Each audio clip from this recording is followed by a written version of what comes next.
Hello dear students, good morning. Warm welcome to this video session. My name is Dr. Manish Jaiswal and welcome to this channel Born for Biology.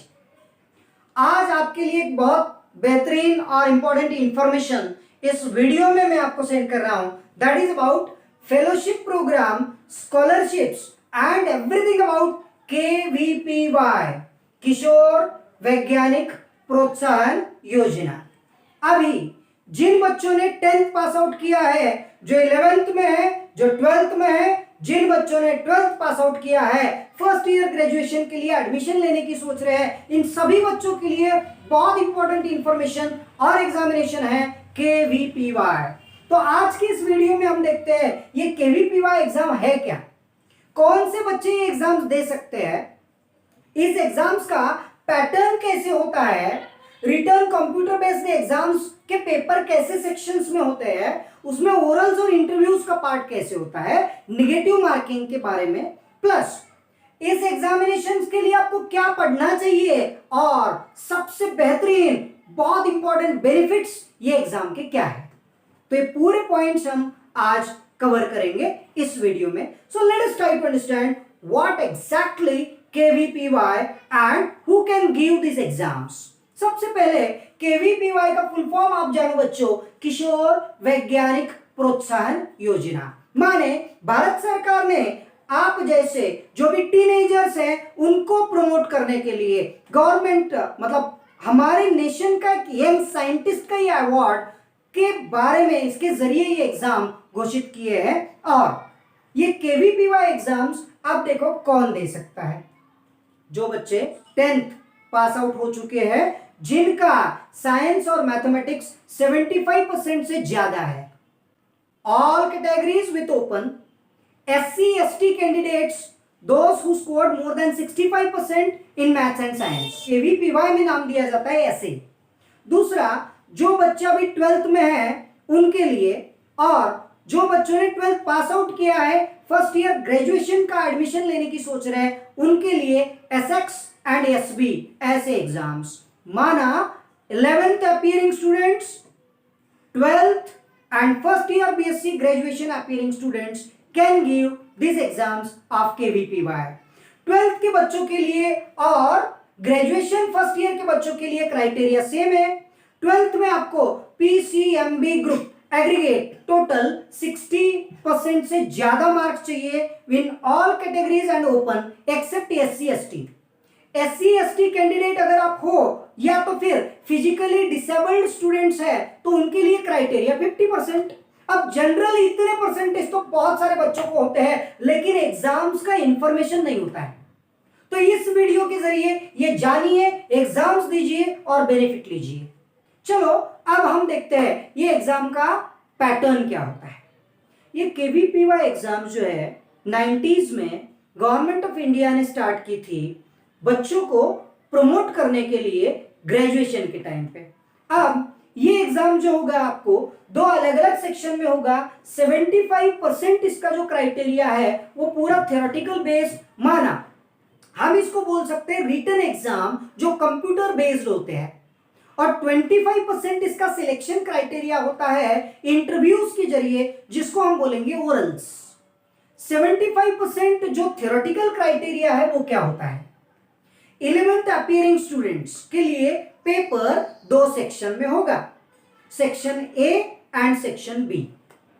A section में बच्चों आपको 4 जो भी subject है basic 11th science के, माना physics, chemistry, biology, mathematics, चारों subject पढ़ना होगा. इसमें हर एक सब्जेक्ट के 15 क्वेश्चंस A सेक्शन में होंगे. ईच क्वेश्चन कैरी 1 मार्क, तो total 60 questions 60 marks. B section जो होगा इसमें आपको होते हैं 5 क्वेश्चंस हर एक सब्जेक्ट के ऊपर, फिजिक्स, केमिस्ट्री, बायोलॉजी, मैथमेटिक्स. तो ऐसे total 40 marks, right. 20 questions 40 marks. तो ऐसे 100 मार्क का पेपर और 3 घंटे 3 आवर्स का आपको टाइम दिया जाता है. ये किसके लिए, ऐसे 11th अपीयरिंग स्टूडेंट्स। अब बच्चों आप बोलोगे कि 11th में हम ये एग्जाम्स कब दे सकते हैं, तो नवंबर में ये एग्जाम्स होते हैं, लेकिन आपका सिलेबस तो नहीं होता तब तक। 11th का सिलेबस भी कंप्लीट नहीं होगा, ना तो 12th का एडवांस का प्रिपरेशन आपका होगा। तो इसके लिए आपको पढ़ना क्या है, बेसिकली एनसीईआरटी पोर्शन। बस एनसीईआरटी में जो पीसीएमबी के कॉमन टॉपिक 9, 10 और 11, 12 में उसके ऊपर फुल फोकस करो। आप एडिशनल कुछ बुक्स रेफर कर सकते हैं। अब एसएक्स और एसबी ये दोनों के लिए एग्जाम पैटर्न और क्राइटेरिया लगभग सेम होता है। जिन बच्चों ने 12th अभी पास आउट किया है वो सारे बच्चे जिनको मोर देन 60% मार्क्स मिले हैं पीसीएमबी में, और एससी एसटी कैंडिडेट है तो अबव 50% अगर आपको मिले हैं तो भी आप ये एग्जाम्स दे सकते हो। जो ड्रॉप आउट बच्चे हैं, जिन्होंने गैप लिया है, ऐसे बच्चे ये एग्जाम्स के लिए एलिजिबल नहीं हो सकते हैं। Fresher candidates are invited. अब आपके लिए भी एग्जाम दो सेक्शन में होगी, सेक्शन ए, सेक्शन बी। मगर 12th पास आउट बच्चे और ग्रेजुएशन वाले बच्चे, इनके लिए 4 subject physics, chemistry, biology, mathematics, ये 4 में से आपको केवल बेस्ट ऑफ 3 करना है। कोई भी 3 सब्जेक्ट के ऊपर आप फोकस करके उसके क्वेश्चन अटेम्प्ट कर सकते हो। हर एक सब्जेक्ट के ऊपर आपको होंगे 20 questions. Physics 20, chemistry 20, biology 20, mathematics 20, लेकिन आपको अटेम्प्ट करना है इन्हीं 3, तो 60 क्वेश्चंस 60 मार्क्स। और बी सेक्शन होगा वापस सेम पीसीएमबी। अब यहां पे ऐसे होगा कि एक एक सब्जेक्ट के 10-10 क्वेश्चंस होंगे। 12th अगर आपने पास किया है तो बी सेक्शन में आपको ये 4 में से कोई भी 2 ही अटेम्प्ट करना है। Physics biology, chemistry biology, physics mathematics, chemistry mathematics, mathematics biology, any 2 can be considered. So best of 2 criteria here is considered for scoring. तो आपको अगर 2 आप अटेम्प्ट करते हो 10-10 क्वेश्चन के, तो 20 क्वेश्चंस और 40 मार्क्स, तो आपका ये पेपर होगा ऐसे 100 मार्क्स। क्लियर? तो ये हो गया पूरा कंप्यूटर बेस्ड रिटन एग्जाम्स। बच्चों नेगेटिव मार्किंग है, ये भूलना नहीं बच्चों। तो ये एग्जाम्स देते समय, क्वेश्चन अटेम्प्ट करते समय आपको ये ध्यान में रखना है कि एक आंसर अगर आपका गलत हो जाता है तो -0.25 मार्क्स आपके कट हो जाएंगे। माना आपने अगर 2 मार्क का क्वेश्चन अटेम्प्ट किया है और वो गलत आ गया तो हाफ मार्क आपका कम हो जाएगा। तो इस हिसाब से आपका थ्योरेटिकल क्राइटेरिया के हिसाब से जो भी रिजल्ट आता है उसका मेरिट लिस्ट जब सबमिट होगा, उसके बाद में आपको या तो एलिजिबल कैंडिडेट्स को इंटरव्यूज के लिए कॉल किया जाता है। इंटरव्यूज में देखा जाएगा कि आप रियली साइंस स्ट्रीम में इंटरेस्टेड हो क्या, आप साइंस में ग्रेजुएशन करना चाहते हो क्या, आपका इंटरेस्ट का सब्जेक्ट कौन सा है, उसके हिसाब से आपको कुछ क्वेश्चंस पूछते हैं। आपका परफॉर्मेंस, आपका प्रेजेंटेशन, आपके जो भी अलग अलग प्रोजेक्ट्स है उसका नॉलेज आपको पूछे जाते हैं। आपके इंटरेस्ट के हिसाब से भी साइंस स्ट्रीम के आपको क्वेश्चन किए जाते हैं, और ये ओरल्स भी आप क्रैक कर सकते हो। अब हम देखेंगे इसके बेनिफिट्स क्या है। हाँ, हमारा पूरा इंटेंशन तो बेनिफिट पे होता है ना। देखो बच्चों, सबसे पहला हमारा जो फाइनेंशियल मैटर है ना, वो बहुत आसानी से सॉल्व हो सकता है थ्रू दीज एग्जामिनेशंस। स्कॉलरशिप किसके लिए है? जो बच्चे 10th और 11th 12th के बाद प्लेन साइंस में से ग्रेजुएशन करना चाहते हैं, not for any other degree course like MBBS और इंजीनियरिंग और बीटेक। ये जो स्कॉलरशिप्स है these are for science graduates. अगर आप plain science, physics, chemistry, mathematics, biology और जो भी जनरल ब्रांचेस है साइंस के, उनमें से आपका ग्रेजुएशन करना चाहते हैं तो 5,000 रुपीज पर मंथ स्कॉलरशिप मिलेगा गवर्नमेंट की तरफ से।